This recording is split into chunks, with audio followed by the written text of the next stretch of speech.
Some plants hide their strangeness in plain sight. The cashew is one of them. To the shopper, it is a smooth, curved kernel in a glass jar, mild and buttery and faintly sweet. But behind that familiar shape lies one of the most peculiar stories in the world of food. A tree that wears its seed on the outside, guards it with a caustic poison, and counts among its closest relatives the mango, the pistachio, and the dreaded poison ivy. The cashew began in the warm lowlands of northeastern Brazil, where the Tupi people called it a cashew, the nut that produces itself. Anacardium occidental is an evergreen tree, low and sprawling, with leathery leaves and a stubborn tolerance for heat and drought. Each spring it sets thousands of small pink and cream flowers, and from these comes the cashew's first surprise. What looks like the fruit is not the fruit at all. The swollen, glossy red and yellow body that hangs from the branch is the cashew apple, a false fruit, soft and juicy and intensely fragrant. The true fruit dangles beneath it, a single gray, kidney-shaped seed wrapped in a hard double shell. Inside that shell sits a layer of dark, oily liquid rich in anacardic acid, the same caustic compound found in poison ivy. Touch it raw and your skin blisters. This is why no cashew is ever sold in its shell. For roughly 500 years, that defense shaped the cashew's journey across the world.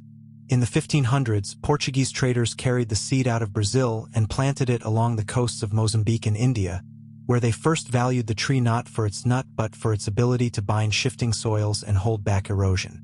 The trees thrived in the tropical heat of the Indian Ocean, and slowly the people who grew them learned to tame the poison within.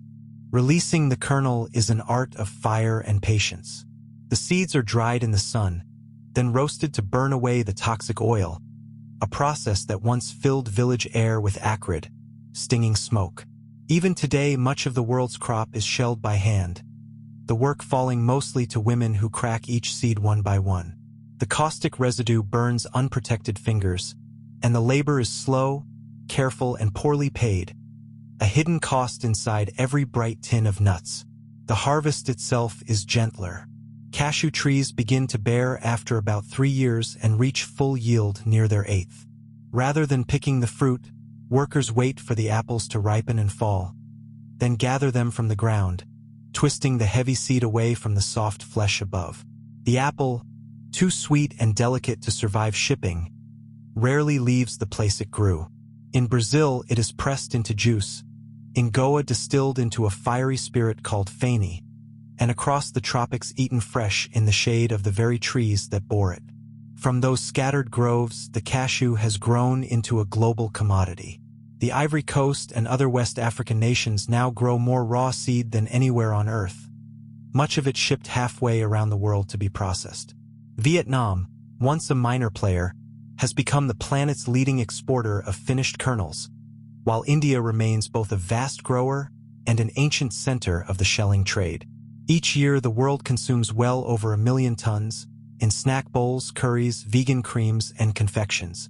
It is a strange inheritance for a tree from the Brazilian backlands, a plant whose sweetest fruit is thrown away, whose prized seed must be burned free of poison, and whose family tree runs from the mango on the dinner table to the rash on a hiker's arm. The cashew asks something of everyone who eats it.